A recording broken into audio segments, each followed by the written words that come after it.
DAE 7th national yoga conference एटी arrangement करिछु। भारतर विभिन्न स्थानरू DAE डिपार्टमेंट रो माने स्टाफ माने फैकल्टी माने आउ स्टूडेंट माने आछंती नाइजर स्टूडेंट माने अछंती।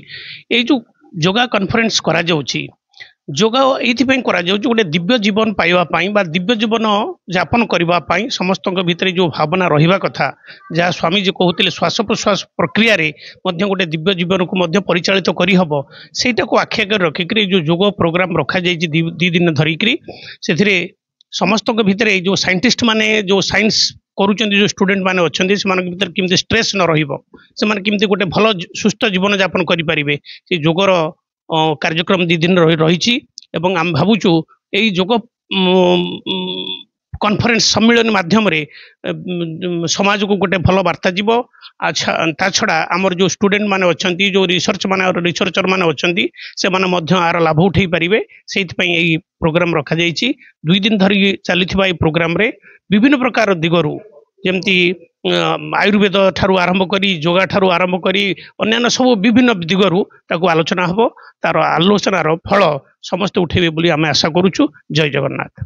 श्वास प्रश्वास छड़ा जमती मनीष जीवन नाही आमर श्वास प्रश्वास ही प्रकृत योग। श्वास रे योग प्रश्वास रे वियोग हला। तेणु ए श्वास प्रश्वास प्रति मुहूर्त बदलुची। मु एठिक आसिली मोर श्वास अलग प्रकार हो गला। मुझे प्रवचन दौली मोर श्वास अलग प्रकार थिला। ठीक अच्छे।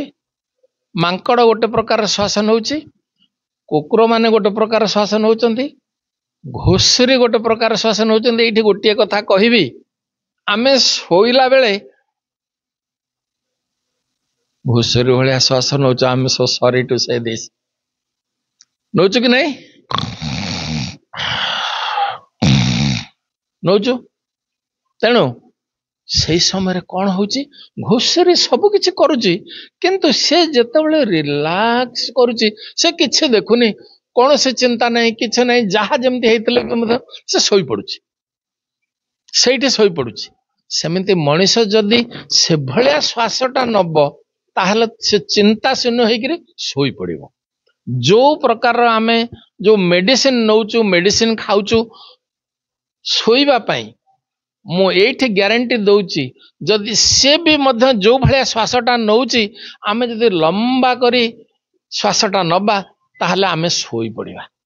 आउ टिके भल श्वास नेले ए सब जोगी के श्वास प्रश्वास अच्छी आउ टिके भल करी नेले सेटा आमे एमिति सुंदर भाबरे सोइबा जे आउ आमर माने कौन से प्रकार स्वप्न ए सब किछि हबो नै केवल सुंदर भाबरे निद्राटिए हबो। तो सेमिति भाबरे योग करिबा को हेले कि भले श्वास प्रश्वास आमर नबा को हबो तार विधि अच्छी। आम क्रिया जोगरे एभली जिन विधि अच्छी जे आमे से भलिया श्वास प्रश्वास को शिखेबू ताहले से निश्चित भावरे सुंदर भावरे से जोग भितर प्रवेश करि परिबो से जोगरे प्रवेश करि परिबो एवं समाधि लाभ करि परिबो। एई जीवन रे जदि श्वास प्रश्वास रे समाधि लाभ करि परिबो आपण माने श्वास नौचंती ए पृथ्वी रे सबु ह्यूमन बीइंग जते अछंती समस्त श्वास नौचंती। तेणु से खाली मनुष्य जदि श्वासटा को परिवर्तन करदबो ताहले से निश्चित जोग क्षेत्र रे पहुंची परिबो एवं तार एई जन्म रे किछि असुविधा नहीं। जो सिचुएशन रे जे थांतु जो कर्म जे करथांतु से निश्चित भाव रे समाधि रे प्रवेश हे पारे। आगे युव समाज केमिति श्वास नौची जानिचंती? युव समाज सबु बेले रहुचंती स्ट्रेस रे। युव समाज सबु बेले स्ट्रेस रे रहउचंती श्वास नौचंती माने पशु भलिया आमे सब श्वास नौचु। युव समाज कौन सब समाज वर्तमान ये न्यू एज टेक्निक जहा वर्तमान अच्छी we are surrounded by electromagnet force. Now I am standing here मु अच्छी एठी मु जमिति समुद्र भितर बुड़ीले पानी रे जमिति अवस्था मोर आमे सेमिति ए इलेक्ट्रोमैग्नेट ओशन भितर आमे बुड़ीकिरी रहिचु तेणु आमे समस्ते से भली स्ट्रेस रे रहुचु तेणु आज जदि युवा समाज भी मध्य बा समस्त जन समाज भी मध्य आमर भल भावरे प्राण टाणिबा श्वास प्रश्वास नबा ताहले निश्चित भावरे आमे प्रति मुहूर्त रे जोग रे रही परिबा युवा समाज भी मध्य परिवर्तन हो पारिबो एवं आमर खाद्य परिवर्तन करि परिबे बुझी पारले खाद्य परिवर्तन करिया पड़ो ए जो प्लास्टिक खाद्य आमे खाउछ आपण माने आउ किछि दिन अपेक्षा करंतु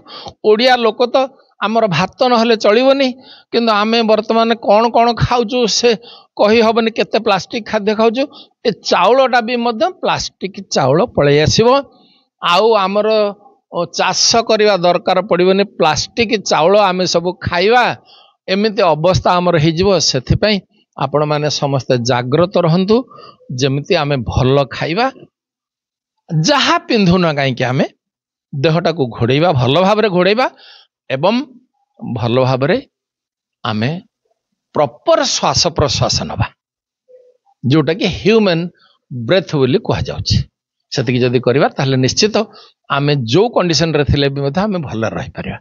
We are organizing 7th DE National Yoga Conference. And here a lot of people came from different DE institute have come. Yoga Guru, right now he gave his speech and we have just inaugurated and our inauguration is still continuing. Coming 2 days we will be doing a lot of program related to yoga and it actually relates the society, the benefits. Particularly the young people has to be focused on their daily activity. These days what Yoga Guru told about the stress which is generated among the youngsters and that's why a lot of mental stress is coming. I mean we believe very strongly that is the only way we can remove our stress by doing morning yoga or evening yoga. And yoga is basically a way of life. It is according to Hindu cultures. Not only Hindu actually, Buddhism and Jainism, everybody yoga people practices and people got the benefit. These days actually throughout the world across different religion and different part of the world people are practicing yoga and they have got the benefit and here in the 2 days conferences the benefits of yoga will be discussed and a lot of people will get benefited. Thank you very much.